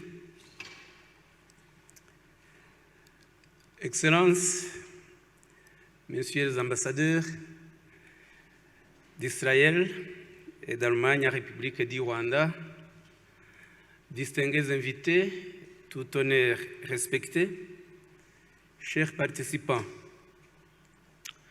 au nom du gouvernement rwandais, je commence par exprimer aux survivants de l'Holocauste ainsi qu'à leurs familles et amis ma profonde solidarité et sympathie pour la mémoire des victimes de l'Holocauste. Le gouvernement rwandais est à vos côtés pour se souvenir de cet horrible événement et s'incliner avec vous à la mémoire des victimes. En effet, depuis le 1er novembre 2005, l'Assemblée générale des Nations unies a choisi la date annuelle du 27 janvier comme jour de mémoire de la libération du camp d'extermination d'Auschwitz-Birkenau par les Alliés en 1945 et organise la journée internationale dédiée à la mémoire des victimes de l'Holocauste. Rappelons que dans ce camp d'extermination d'Auschwitz, plus d'1 100 000 Juifs y ont péri dans des conditions atroces. Merci encore une fois pour avoir organisé cette journée de souvenir dans ce mémorial de Kigali. C'est l'occasion commune d'engager une réflexion sur l'Holocauste et de rappeler les valeurs profondes qui fondent l'humanité que l'Holocauste a outrageusement bafouées. La mémoire de l'Holocauste est une nécessité historique que l'humanité entière doit se souvenir dans le but de rappeler sa cruauté, d'informer les jeunes générations sur sa gravité ainsi que sur le danger du négationnisme qui est la poursuite de l'Holocauste sous une autre forme. Un moment comme celui-ci est une occasion particulière pour redonner vie à l'humanité bafouée et de s'adresser plus particulièrement aux jeunes de notre temps qui n'ont pas connu ce drame sans nom et de sensibiliser au danger de l'idéologie d'intolérance et de haine qui précède la perpétration de tout génocide. C'est aussi un moment d'interpeller les jeunes de notre temps à s'engager contre les stéréotypes et les clichés raciaux et ethnistes et les mobiliser pour œuvrer en faveur de l'unité et de la paix, en vue de la construction d'un monde paisible et pacifié. Les témoignages qui accompagnent ce moment de souvenir de l'Holocauste, comme nous venons de l'entendre tout à l'heure, nous aident à nous rappeler qu'il y a eu des périodes de l'histoire récente lors de l'Holocauste, entre 1940 et 1945, tout comme lors du génocide commis contre les Tutsis en 1994, où l'homme a commis l'irréparable en exterminant son semblable, n'épargnant ni bébés et nourrissons, ni malades sur les lits des hôpitaux, ou encore des réfugiés dans des synagogues et lieux de culte. Ce sera le génocide, ce crime sans nom. Cette commémoration de l'Holocauste, mesdames et messieurs, nous rappelle que nous avons un devoir envers les jeunes générations du monde. Ces jeunes doivent connaître le passé pour leur permettre de faire tout ce qui est possible pour que les leçons de l'Holocauste servent à lutter contre la perpétration d'autres génocides et d'unir leurs efforts pour combattre sa négation. Cela est important car l'histoire montre souvent que, sans une attention de tous les jours, les drames de l'ampleur de l'Holocauste sont capables de se reproduire partout dans le monde. Souvenez-nous en effet qu'en 1945, les Nations Unies avaient institué la charte qui avait pour but de prévenir tout autre génocide. 3 ans plus tard, en 1948, les Nations Unies ont adopté la Convention pour la prévention et la répression du génocide qui avait pour prétention de prévenir tout génocide. Une année après, en 1949, les Nations Unies ont adopté une série de conventions de droit international, les conventions de Genève, qui réglementent le droit des conflits armés. Cet arsenal juridique n'a pas suffi pour empêcher au monde de connaître d'autres génocides après l'Holocauste, comme l'attestent les événements survenus en ex-Yougoslavie en 1993 et au Rwanda en 1994, pour ne citer que ces 2 cas parmi les plus graves qui ont marqué la fin du XXe siècle. Tout ceci pour dire que la fin de l'Holocauste et l'extermination de plus de 6 millions de Juifs n'a pas suffi pour donner au monde la paix stable qui s'imposait. Il existe toujours un échec de la communauté internationale dans la prévention et la répression des génocides et autres crimes graves définis par le droit international.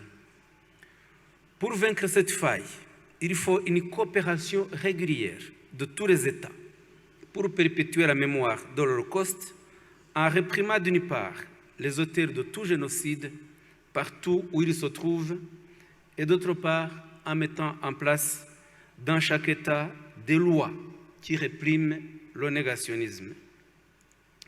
Le négationnisme de l'Holocauste et celui de tout autre génocide ne doit pas être toléré. Le négationnisme n'est pas une opinion, c'est un délit, un crime qui doit être puni par la loi partout où il se produit.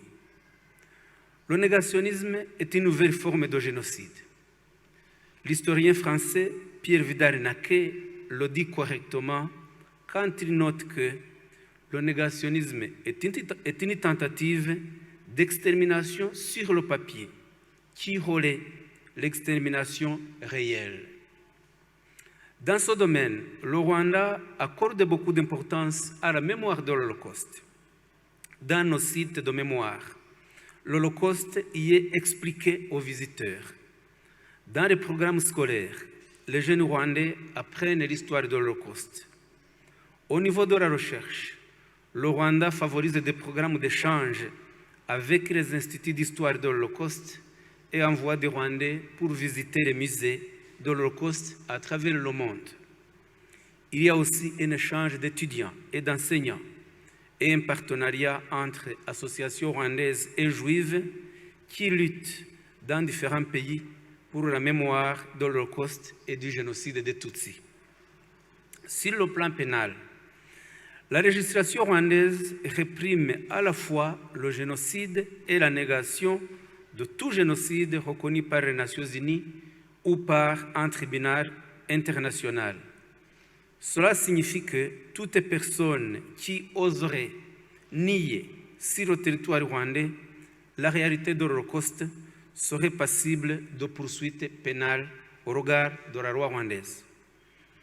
Excellences, messieurs les ambassadeurs, chers participants, à travers la participation à cette commémoration de l'Holocauste, le Rwanda réaffirme son engagement indéfectible à lutter contre l'antisémitisme, le racisme et les autres formes d'idéologie de la haine qui peuvent conduire à l'extermination ciblée d'un groupe.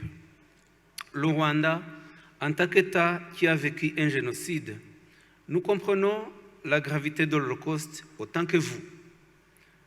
L'Holocauste est un crime qui affecte profondément notre pays et nous avons un devoir de solidarité. Nous avons la responsabilité collective de commémorer en commun et de traiter solidairement les conséquences de l'Holocauste et du génocide commis contre les Tutsis, notamment dans le traitement des traumatismes résiduels, dans l'organisation des politiques de mémoire, dans la préservation des sites historiques et dans la promotion de l'éducation et de la recherche. Cette responsabilité implique de faire connaître les causes, les conséquences et la dynamique de ces crimes afin de renforcer la résilience des jeunes face aux idéologies de la haine. Je conclus en réitérant encore une fois ma solidarité, ainsi que celle du gouvernement rwandais dans son ensemble, solidarité aux victimes de l'Holocauste, aux survivants, ainsi qu'aux États d'Israël et d'Allemagne qui unissent leurs efforts pour commémorer en commun l'Holocauste et en tirer des leçons d'humanité pour l'avenir. Le gouvernement rwandais sera toujours à vos côtés pour que Never Again soit à jamais une réalité de tous les instants. Je vous remercie.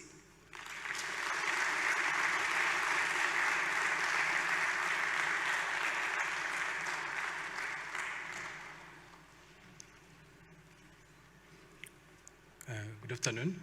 For those who could not follow properly in French, I will try to summarize what Honorable Minister said in English.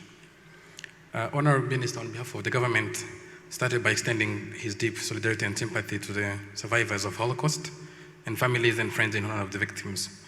He said the government of Rwanda stands with us in remembering this horrific event and paying respect to the memory of victims. He recalled that since November 1st, 2005, the United Nations General Assembly has chosen the annual date of January 27 as a day of remembrance of the liberation of the Auschwitz-Birkenau extermination camp by Allies in 1945, and has organized International Day of Commemoration in memory of the victims of the Holocaust. He mentioned that it should be remembered that in the Auschwitz extermination camp, more than 1,100,000 Jews perished in atrocious conditions. Honorable Minister thanked everyone for organizing this day of remembrance at the Kigali Genocide Memorial and recalled that it's a joint opportunity for everyone to reflect on the Holocaust and recall the deep, fundamental human values that Holocaust shamefully violated. Honorable Minister said in a moment that the challenge the youth over time to engage against racial and the ethnic stereotype cliché and to motivate them to work for unity and peace in order to rebuild harmonious and peaceful world. Honorable Minister said it is important that because of history shows that without regular attention, tragedies on the scale of the Holocaust are capable of being repeated anywhere in the world. He reminded that, indeed, in 1947, the United Nations established the Charter, which was intended to prevent any future genocides. He also recalled that 3 years later, in 1948, the United Nations adopted the Convention on Prevention and Punishment of Genocide, which was intended to prevent genocide. Honorable Minister mentioned that, however, this legal arsenal wasn't enough to prevent the world from experiencing another genocide after the Holocaust, as evidenced by the events in the former Yugoslavia in 1993 and in Rwanda in 1994, to name only two of the most serious tragedies that marked the end of the 20th century. Honorable Minister pointed out that in the end of the Holocaust and the extermination of more than 6 million Jews was not enough to give the world the stable peace that was needed. He says that it is still failure on the part of the international community to prevent and punish genocide and other major crimes under international law. Honorable Minister said that the Holocaust denial of any other genocide must not be tolerated. Denial is not an opinion. It's a crime that must be punished by law wherever it occurs. He mentioned that denial is a new type of genocide and quoted the French historian Pierre Vidal-Naquet that said correctly that when he notes that the denial is an attempted extermination on paper that relays the real extermination. Honorable Minister recalled that in this domain, Rwanda attaches great importance to the memory of the Holocaust. At the genocide memorial sites, the Holocaust is explained to visitors in the school curriculum. Rwandan new students are taught about the history of the Holocaust. At the research level, Rwanda promotes exchange programs with Holocaust history institutes and sends Rwandans to visit Holocaust museums around the world. He mentioned that there is also an exchange of the students and teachers in partnership with Rwandan and Jewish associations that are fighting for this memory of the Holocaust and the genocide against the Tutsi in different countries. Honorable Minister recalled also on the penal level that Rwanda law punishes both genocide and the denial of any genocide acknowledged by the United Nations or by an international tribunal. And he recalled that this means that any person who dares to deny on Rwanda territory the reality of the Holocaust is liable to be persecuted. Honorable Minister reminded that Rwanda as a state experiences genocide and understands the gravity of the Holocaust as much as they do. The Shoah is a crime that deeply affects our country and have a duty of solidarity, he said. Honorable Minister concluded his remarks by expressing once again his sympathy to the victims of the Holocaust, to the survivors, and to the State of Israel as Germany as they join hands in the efforts to commemorate the Holocaust and draw lessons from preventing the true values of humanity for a better future. Thank you very much.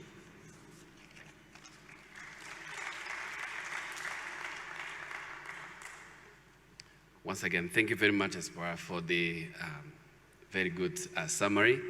And once again, Honorable Minister, thank you very much for a great speech and a great message. And this is really very, very important that we listen to that. So we are getting close to the end of this event, but this event should be memorable, and we need to have a group photo. And of course, we cannot be in the photo, all of us. And I want to apologize to those who are not going to call, but of course, I want to call the two first lines to join me here in front of these flags. And I would like to call all the ambassadors who are not on these lines, all representatives of the countries who came actually to represent their own countries, the head of missions, survivors organizations that are present here to join the photo. I want also the family of Emile and his delegation, Dr. Shai, Noah and William, to join the photo as well. So please join me and for a memorable moment for the future.